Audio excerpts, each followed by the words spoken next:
Good day, our lovely viewers. We are the Educational Buddies. We learn things, we share knowledge. So in this vlog, we are going to share with you guys the importance of the active and passive voices, the rules of it, the passive with agents, and the uses of tenses and verbs. So the thing here is that when you already learn these active and passive voices, you will be able to speak English fluently. I mean, I know you can speak English, but you can say that you do not commit grammatical errors sometimes, right? And with these active and passive voices, you will learn how not to deliver wrong informations, and thus you will learn how to emphasize what does a person did and who does this thing. Active voice uses fewer words, making the writing more concise and efficient, creates a faster moving narrative, which makes for easier writing and engaging reading, cleans up the sentence, and helps prevent the grammatical mistakes. Passive voice can help to add more descriptions and also help the writers to develop the subjects more in depth. In active writing, the actions become more important than the performer of the action.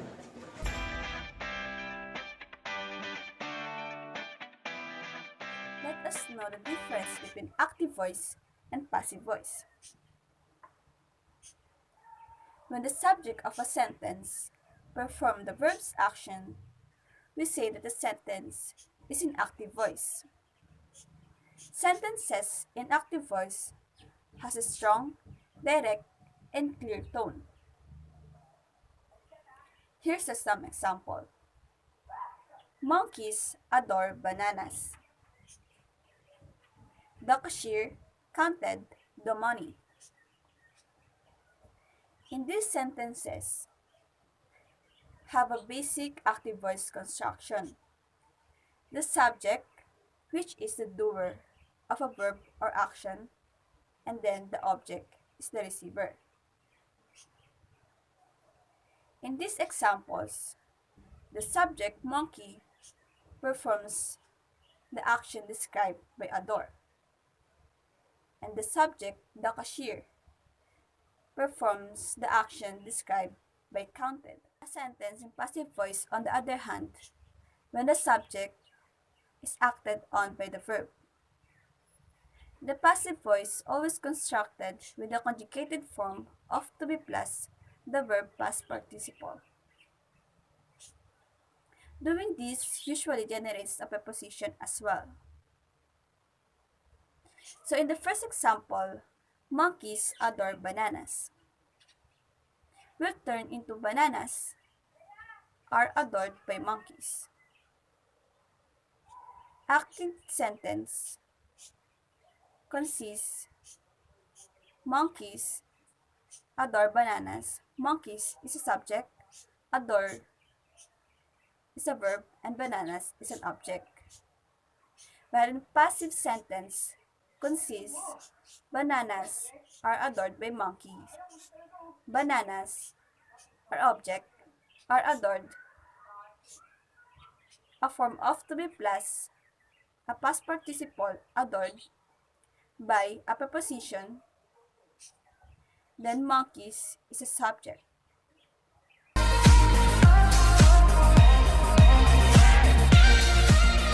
Talk about the rules of conversion from active voice to passive voice. The first one is to identify the subject, the verb, and the object. For example, Samir wrote a letter. The subject is Samir, the verb is a wrote, and the object is a letter. This one is an active voice. Let's go to the second one. Change the object into subject. For example, a letter was written by Samir. A letter is an object, and written is the verb, and Samir was the subject. This one is a passive voice. Let's go to the third one. The third one is puts the suitable helping verb or auxiliary verb. For example, a letter was written by Samir. The object is letter, but the written was an auxiliary or past participle, so the wrote will go to past participle written, and Samir was the subject. Find the subject, the main character of the sentence, and then find the main verb, the action that the sentence identifies. Examine the relationship between subject and the main verb. I wanna hear you sing it, hey mama, don't stress your mind.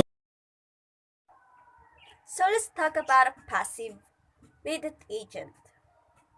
We use a preposition by to introduce the doer or agent of an action. We use this structure if the agent is important. For example, Mr. Ward has been arrested by the FBI. When the subject of passive clause is not the real agent of a verb, we use other preposition in passive structure, like I've been decorating the bedroom and I was covered in paint. Paint is not the agent. I am the agent. I was painting. Without an agent passive structure. Without an agent are very common. We use this structure when an agent is not important.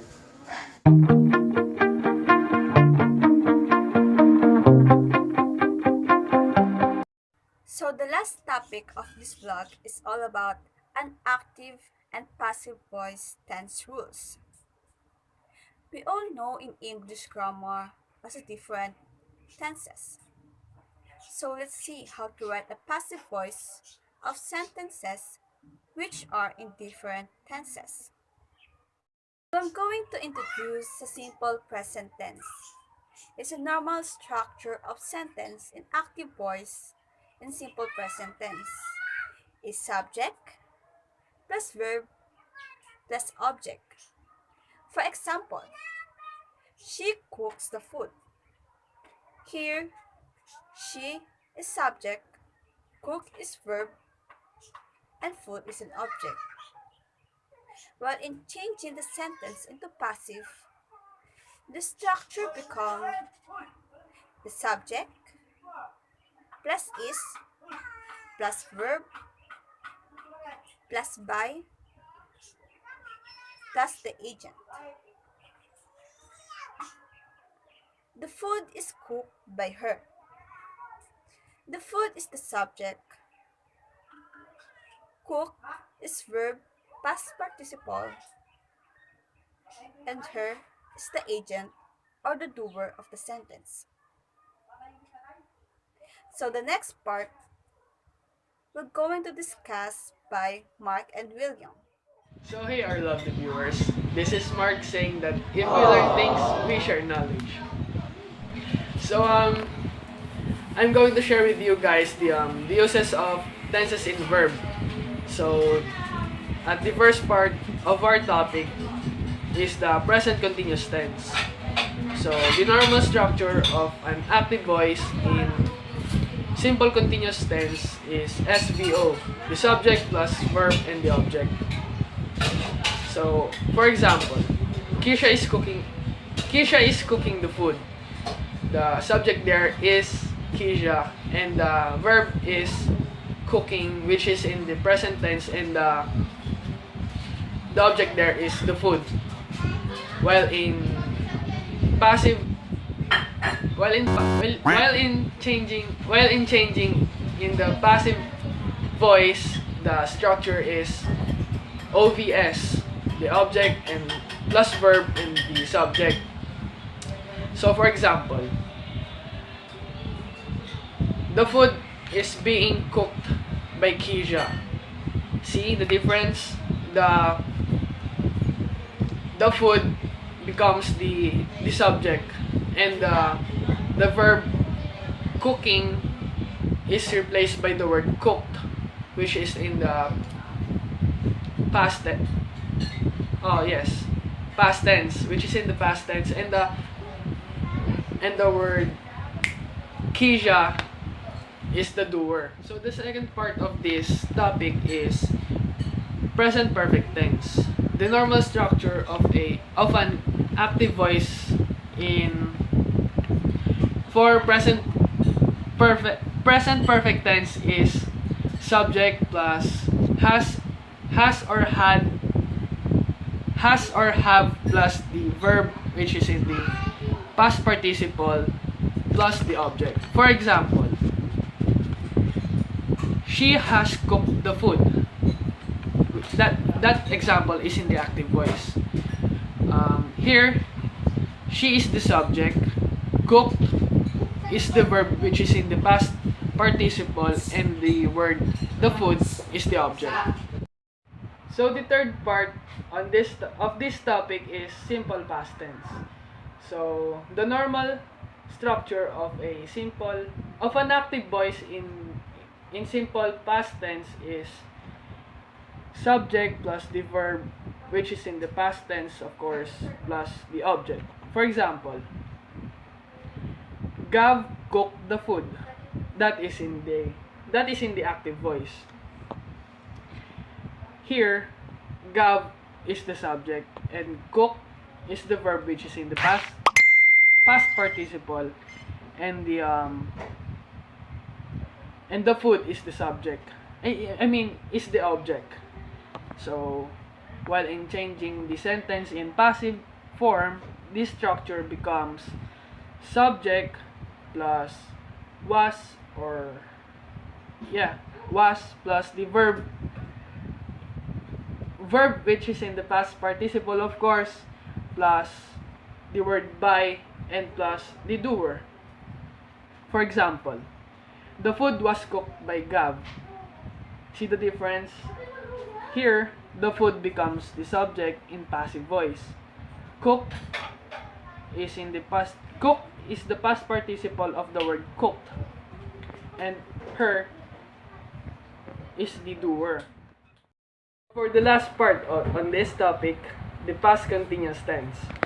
So, the normal structure of a sentence in an active voice for past continuous tense is the subject plus the word was or were plus the verb plus the object. For example, Taguro was cooking the food. That example is in active voice. Here, Taguro is the subject. Cooking is the verb, which is in the